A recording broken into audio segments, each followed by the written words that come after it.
Hello students. Hello students. I hope that you all are working hard and updating yourself with the current scenario. Now, today's topic is structure of neuron. Neuron are the nerve cells and these nerve cells forms the nervous system. Therefore, these are called as the structural and functional unit of the nervous system. Now, we will study about the structure and about the parts of the neuron, and then we will discuss the functions of it. So one by one, you can see the structure of the neuron is, there are three main components of the neuron that you have to understand that. First is this one. This is the cell body, or it is called as cyton. This is the first important component of the nerve cell. Second important component of the nerve cell is dendrites. And third important component of the neuron is this elongated fiber, which is called as axon. So these are the three main important components of the neuron. Cell body, this one, which contains a nucleus in the center, right? And it is also having, as all the cells are having the cytoplasm, when neuron, in the cell body of the neuron, where the nucleus is present around it, there is a plasma which is present called as neuroplasm, right? Neuroplasm. And cell body also consists of Nissl granules, which are these green parts you can see. These are small fragments of endoplasmic reticulums with ribosomes. These are called as Nissl granules present in the cell body or cytosol. Now, from the cell body there are small projections which are arising from it. They are called as dendrites, which are highly branched, right? Now, cell body extend forwards into an elongated fiber which is called as axon, and this axon is covered by two sheaths. First, the red color one, you can see the red part. This is the first sheath which is present over the axon, and this is called as myelin sheath. This is called as myelin sheath, which is made up of the special type of proteins. And here are the gaps, some of the gaps which are present because of the where the myelin sheath is not present. These gaps are called as nodes of Ranvier.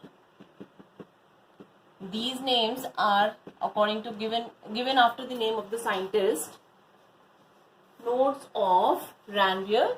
And then the second sheath, which is made up of the cells which are green in color, you can see. I have drawn the diagram with different colors to differentiate these two sheaths. Myelin sheath is the first sheath, and their gaps where the myelin sheath is not present is called as nodes of Ranvier. And the cells which are present over the myelin sheath form the another layer or the outer sheath, which is called as the neurolema. Neurolema layer is made up of the cells which are called as the Schwann cells, which is again given after the name of the scientist, cells of Schwann, or we can say Schwann cells. At last of the neuron structure, the terminal part of the neuron is called as the axon terminal, or you can say that nerve endings or axon terminal, which are present or which are the end part of the neuron. Now, these all are the parts of the structure of neuron: cell body, dendrites, axon. Three important components. Cell body consists nucleus with neuroplasm and Nissl granules, and some small projections and highly branched, which is called as dendrites. Elongated fiber axon covered by two sheaths, myelin sheath and the neurolema sheath, and where these sheaths are not present, called as nodes of Ranvier, and ends. This neuron is end at axon terminal. Now let us study about the functions of these parts of the neuron. First part is cell body, and its function is the main part of the neuron, and it is like a typical cell consists of nucleus and the granular cytoplasm because of the presence of nasal granules. That's it. Now dendrites, the second one. These are highly branched small projections arising from the cell body, as I told you, and the tip of the dendrite, that means this one. You can locate here. These are the tip of dendrites which receives the stimulus from the environment, and this information sets off a chemical reaction that creates an electric impulse. Okay, students, the tip of the dendrites receives stimulus by the environment, and this information sets off chemical reaction that creates an electric impulse, and they conduct impulses towards the cell body. They conduct these impulses which are generated due to some chemical reactions. These reactions or impulses conduct toward the cell body or cytosol, right? Now, what is the function of axon? It is a single elongated fiber which is arising from the cell body, as you know, and terminates into an axon terminal. It carries impulses which are present here in the cell body away from the cell body towards the axon terminal. And these axon terminal further conduct these nerve impulses into the next neuron by the help of synapse, which we will study later. Now, as the nerve impulses generated or by the help of the stimulus which is received by the tip of dendrites, and these impulses conducted by the dendrites towards the cell body, and then from the cell body it takes away through the axon to the axon terminal.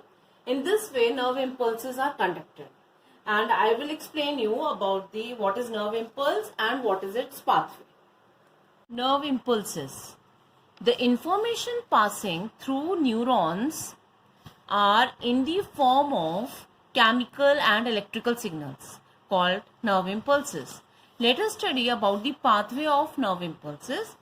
As stimulus, when received by the dendrite of the first neuron, then it goes to the cell body, then to axon, then axon terminal, and from the axon terminal to the dendrite of the second neuron through synapse. That means nerve impulses are carried by dendrites towards the cell body and then through axon to terminal fibers.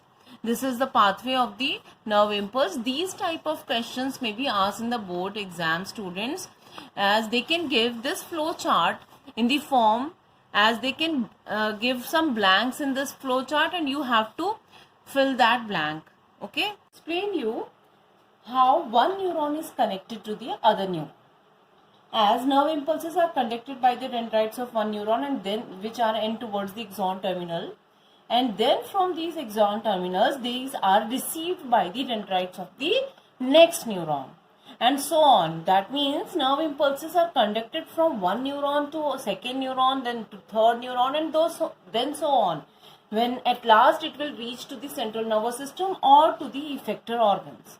So we can say the junction, there is a microscopic junction or microscopic gap which is present between the axon terminal and the dendrite of the second neuron, axon terminal of the first neuron and the dendrites of the second neuron. This junction is called as synapse. And how these nerve impulses are conducted through these synapse, I will explain you with the magnified view of this microscopic junction in the above diagram. Synapse is defined as the junction between two neurons across which the nerve impulse has to pass from one neuron to the next. In this is a magnified view of this junction. This is the last part of the axon of first neuron, that is, this is axon, and this is the axon terminal of first neuron, and this is the dendrite, that means the first part of the next neuron. At this surface, axon terminal, you have to know that axon terminals are having these vesicles, spherical vesicles, which are called as the synaptic vesicles. These are called as the synaptic vesicles, which are filled with a special type of neurotransmitter. When nerve impulses, this arrow shows the conduction of the nerve impulse. When the nerve impulses is conducted by the axon, and when it is reaches to the surface of axon terminal, these synaptic vesicle, due to the conduction of nerve impulse, come at the surface or at the near the surface or the membrane of the axon terminal. And when these synaptic vesicles reached at the membrane of axon terminal, these pinched off from there, and these synaptic vesicles burst off, and all the chemical which is filled in these synaptic vesicles, which is called as the neurotransmitters, these chemicals are released from one end, and these then filled in this gap. This gap is called as the synapse, and then these neurotransmitters reaches to the other surface of next neuron, that is the dendrite surface. Here are some, you can see these red dots I have drawn. These are the sites at which these neurotransmitters are going to add or received. These sites are called as the chemoreceptor sites. These sites are called as chemoreceptor sites, means these receptors are those which are able to receive these chemicals, and then the changes takes place in the dendrites of this next neuron, and then again the chemical reactions takes place here, and this arrow shows the conduction of nerve impulse towards the cell body of the next neuron, and then to the axon of next neuron, and so on. Okay, that means the important thing which happens at this synaptic gap is the release of synaptic vesicles, which are filled with neurotransmitters, and these neurotransmitters are received by these chemoreceptor sites, and then the changes takes place, and with the help of chemical reactions, again the conduction of nerve impulse takes place in the next neuron. So, at last, there is neuromuscular junction. Neuromuscular junction means the junction where the motor nerve axons and muscle fibers meet. It is a site of communication between the motor nerve axons and the muscle fibers.